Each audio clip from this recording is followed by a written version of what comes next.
Hey everybody, it's Lily. Do you like my background? It is actually a blanket I found at Walmart, so that's kind of cool. I thought it kind of worked well because it's autumn and it's October. What else to celebrate the fall season but with some inking for Inktober? I have a love-hate relationship with Inktober. I like inking. I think it's a fun art process. It's so difficult to stick with all 31 days of Inktober, and I've made it halfway. A couple of years ago, I made it halfway. So this time I'm just going to be experimenting with some ink, some different types of ink, and I'm just gonna try to have fun and just try to do some ink drawings this month. No pressure, not trying to do the whole 31 days. But anyway, I thought it would be fun if we took a look at the different ink art supplies that I have and maybe do a little drawing.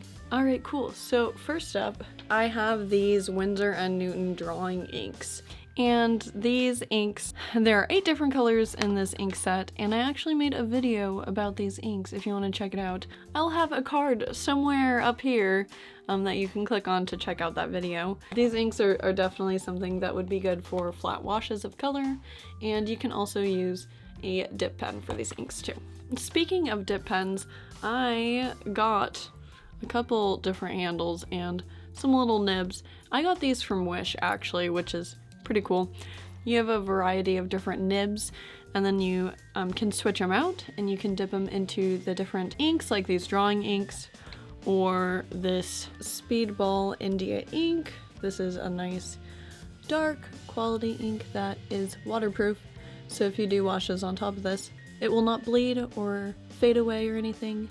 So India ink is good to use for final outlines and different details. Next up, we have some technical pens. I have these different Faber-Castell technical drawing pens, and they are India ink too, so these are good for outlining and details, just like the dip pen. You just get different line qualities with them. Next, of course, you have ballpoint pens, and I have this pretty cool, how many colors are here? 8 different color inks in it. And then I just have, you know, just normal ballpoint pens that I have floating around the house. I think this is a blue one. And I have some gel pens here. These are Jelly Roll pens. I also have a whole bunch of those Crayola sparkly gel pens and metallic gel pens too. I think the gel pens are fun because it can add some sparkle and shine to the final illustration. What else do we have? I don't have any fountain pens, but I think that fountain pens would work for Inktober because it's ink, obviously. This might be a hot topic for debate. Erasable pens. So how these work is the ink can be erased by friction, and so it's kind of like drawing with a pencil. I'm not sure if this is technically allowed, but it is a pen, so there's some room for debate there. And this is kind of interesting. I have a UV invisible ink pen, and so I think this could be fun to use to make some secret magical little details on the illustration that you can only see using the UV light. Of course, with the drawing inks and the India ink, you can water down the different inks to make different washes and use some paint brushes to apply that to the surface. Cool.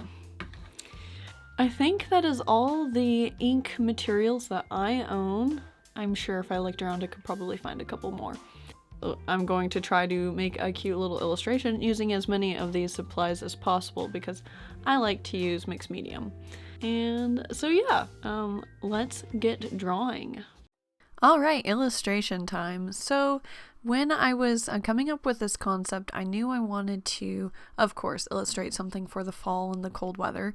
And I had this idea for these trees that are circular with some leaves that are like layered on there.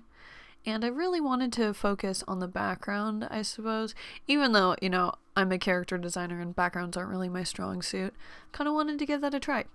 And so I made some sketches in my sketchbook, And then I decided to do the final drawing. I did it on some watercolor paper because watercolor paper is a lot more thick and it could take the ink better than normal paper, like my sketchbook paper or something.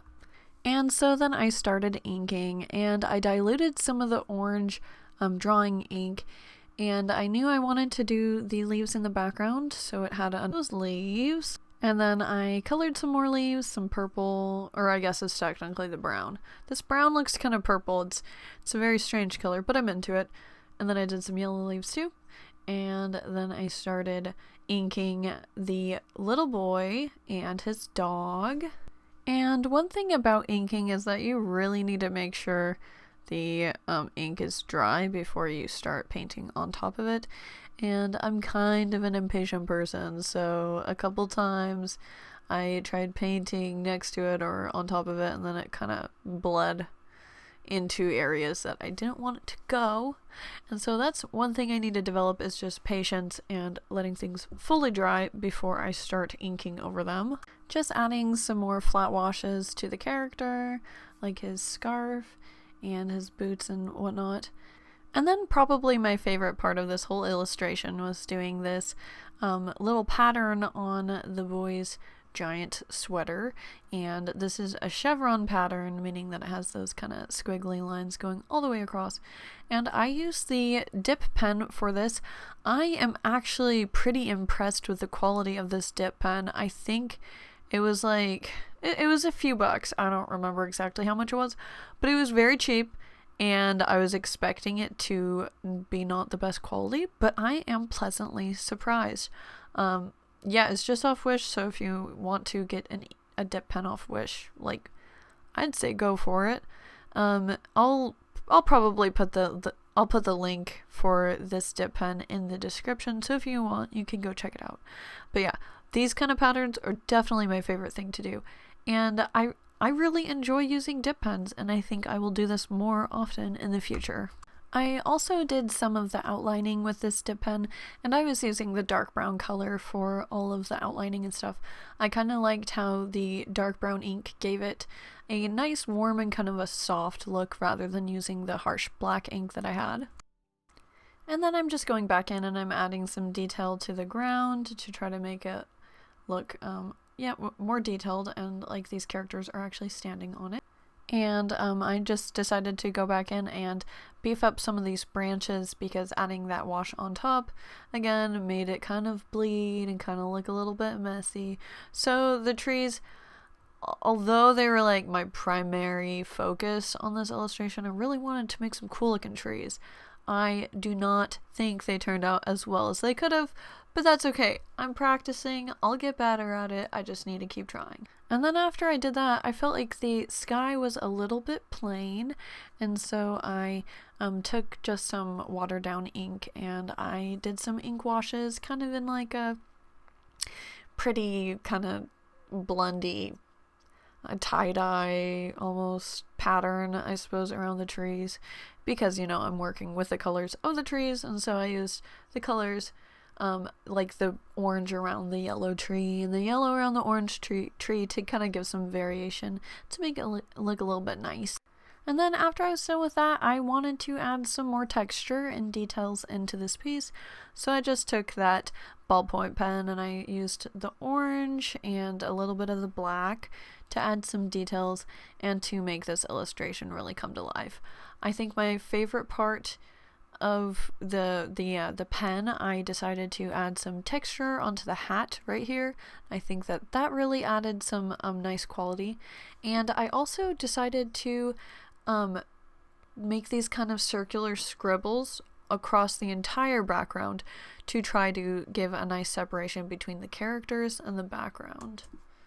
I didn't end up using all the supplies that I talked about in the beginning of this video in this illustration, just because I felt like the invisible ink, I didn't really have any place to put that, and a couple of the other supplies, I just felt like this piece didn't really need it. And so I plan on using some of that other stuff and maybe a couple more Inktober illustrations that I'll be doing and releasing later this month. And so yeah, stay tuned. I want to do invisible ink drawing. I think it'll be really cool. Anyway, this is the final piece. Thank you so much for watching my video. Do you do Inktober? If you do, let me know in the comments, and maybe let me know what kind of ink you use. Alright, awesome. I hope you have a great week, and I will see you in my next video. Bye!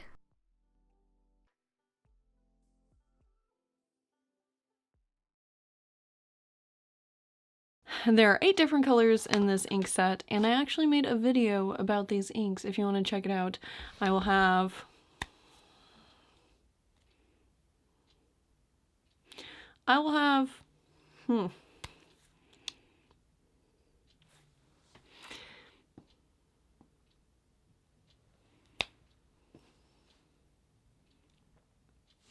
have a card somewhere up here that you can click on to check out that video. But anyway,